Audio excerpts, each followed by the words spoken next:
Hi, welcome to HardReset.Info. Now I'm gonna show you how to find all camera settings on Redmi 15.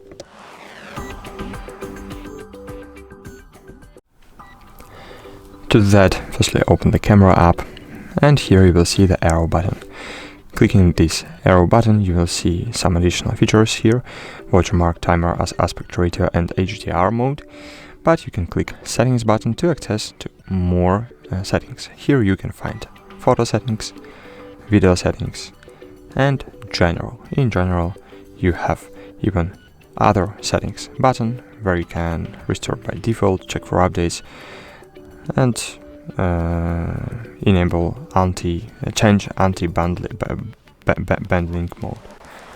Okay, thanks for watching, like this video, and bye. See you.